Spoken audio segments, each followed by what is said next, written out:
The airlock hissed open, and Micah Reeves stepped into what felt like walking inside a living coral reef.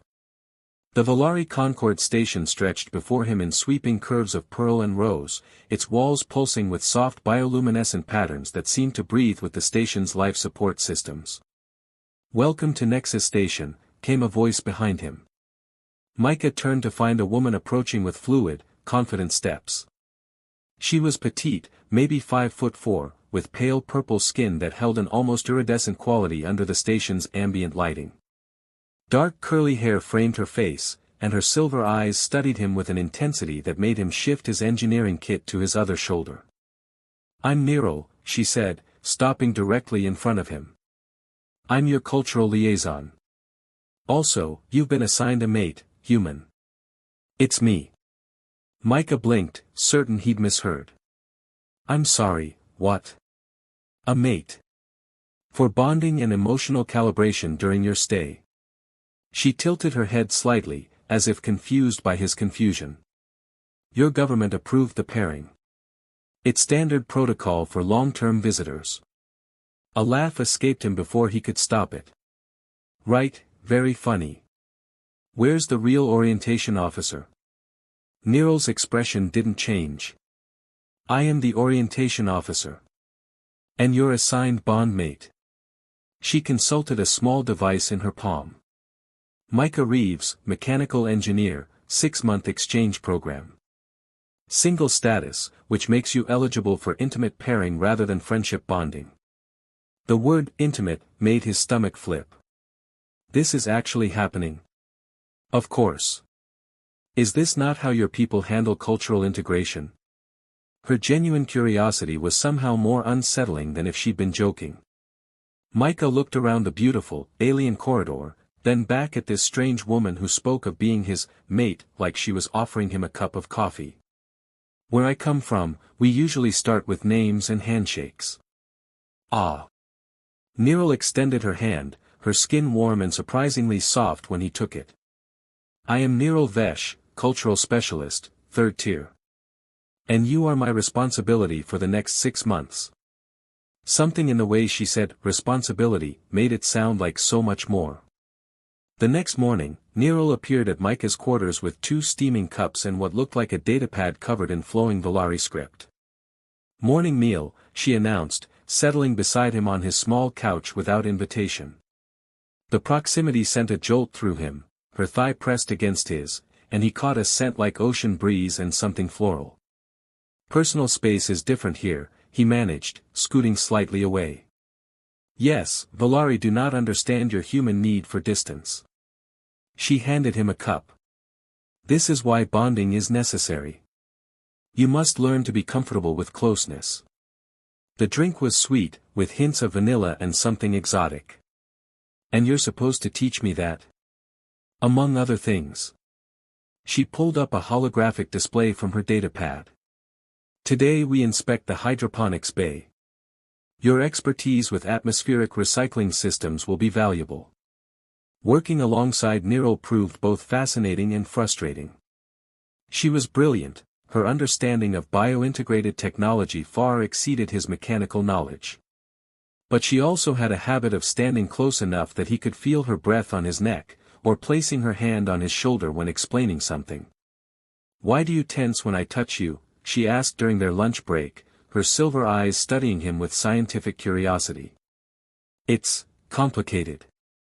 Humans don't usually touch unless they're close friends or—" He gestured vaguely. "Or bond mates," she finished.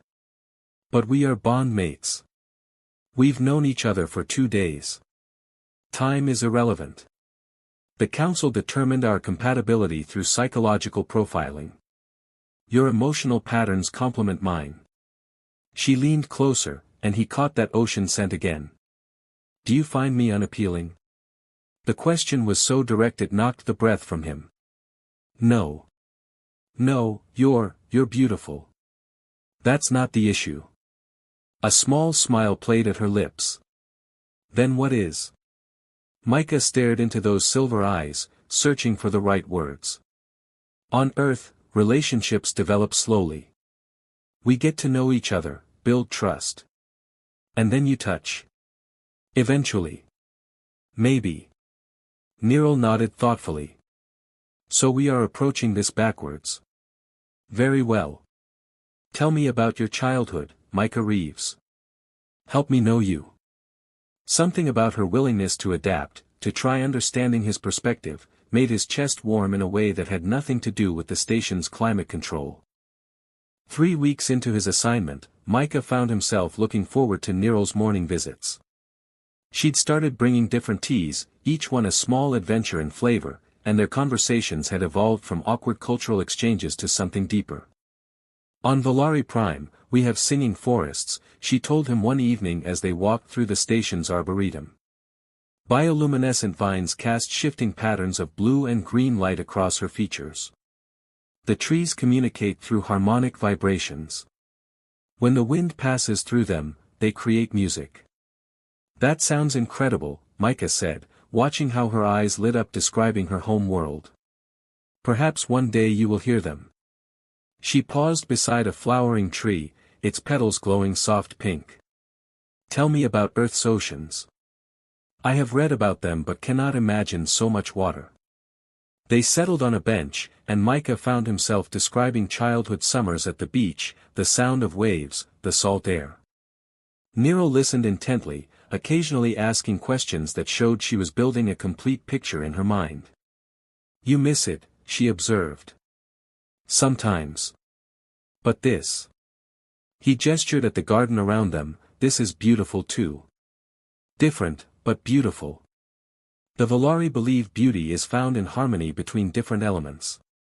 Perhaps that is why we were matched. The comment hung between them, heavy with implication. Over the past weeks, Micah had begun to understand that Nero wasn't just following protocol. There was something genuine in how she looked at him, how she seemed to memorize every story he told. Nero, he said carefully, what happens when my assignment ends? Her expression grew thoughtful. That depends on many factors. Your work performance, cultural adaptation scores. She paused. Your personal preferences. What are your preferences? For the first time since he'd known her, she seemed uncertain. I requested to be your bondmate, she said quietly. Cultural liaisons are usually assigned randomly, but I reviewed your file when it arrived.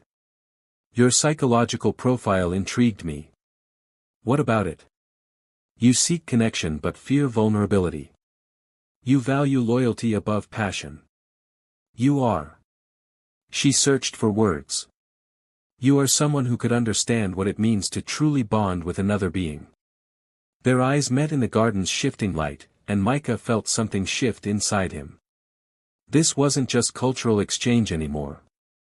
The shift happened gradually, then all at once. Nero began finding excuses to work closer to him, their hands brushing as they passed tools or adjusted equipment. She'd lean against him while reviewing schematics, her warmth seeping through his uniform. Your heart rate increases when I'm near, she observed one evening as they finished calibrating the station's main air recycling unit. You notice that? Volari are sensitive to biological rhythms. It's part of how we determine compatibility. She stepped closer, placing her palm flat against his chest. This is good, yes. It means you're not indifferent to me. The touch sent electricity through him. Nero. I want to understand human affection, she said, her silver eyes searching his face. Will you show me? He should have said no. Should have maintained professional boundaries. Instead, he found himself cupping her face in his hands, marveling at how soft her skin felt. Are you sure? He whispered. Her answer was to rise on her toes and press her lips to his. The kiss was gentle at first, exploratory. Nero's lips were warm and tasted faintly of the sweet tea she'd shared with him that morning. When she deepened the kiss, her hands fisting in his shirt, something inside him finally let go. Later, in the observation deck with the stars wheeling overhead, she curled against his side as they lay on the soft cushions she'd brought from her quarters. Your skin is so warm, she murmured, tracing patterns on his chest. And you taste like home should taste. What does that mean? In Volari culture, we believe every person has a flavor that represents their soul. Yours is. She considered. Steady. Comforting. Like the tea my grandmother made when I was young. He pressed a kiss to her dark curls. What do you taste like? She smiled and kissed him again, deeper this time. Find out. With 2 weeks left on his assignment, Micah found himself unable to imagine leaving. The station had become home, but more than that, Niril had become essential to his happiness in ways he'd never expected. She'd grown more affectionate as their relationship deepened, often greeting him with soft kisses or curling up against him during their off-duty hours. The physical intimacy had evolved naturally, each touch building trust and connection. I have something to tell you, she said one evening as they shared dinner in her quarters. The space was decorated with flowing fabrics and small plants that glowed softly in the dim light. What is it? I requested to be your bondmate specifically. When your file arrived, I felt something. A pull toward you that I couldn't explain. She set down her cup and took his hands. The council thought I was being irrational, but I insisted. Why? Because I saw in your psychological profile someone who could love completely, if given the chance. Someone who would stay. Her silver eyes were vulnerable in a way he'd never seen. I hoped you would choose to stay. The words hit him like a physical blow. You want me to stay? I want you to want to stay. For yourself, not for duty or obligation. She squeezed his hands. I love you, Micah. Not as a cultural assignment, but as a person who has shown me what it means to be truly understood. His throat tightened with emotion. I love you too. More than I thought possible. Then stay. Apply for permanent residency. Be my bondmate not because you were assigned to me, but because you choose me. The next morning, Micah sent a message to Earth requesting to extend his assignment indefinitely. The response came within hours, approved, with the notation that his cultural integration scores were the highest in the program's history. 3 months later, he stood in the station's ceremonial chamber wearing traditional Volari robes, his hands joined with Niril's as they spoke vows in her native tongue. The ceremony was beautiful, soft singing, bioluminescent flowers, and the warm presence of friends who had become family. No longer assigned, Niril whispered as they sealed their bond with a kiss. No longer assigned, he agreed, pulling her closer. Just chosen. Outside the chamber's windows, the stars wheeled in their eternal dance, witnesses to a love that had grown from duty into something infinite.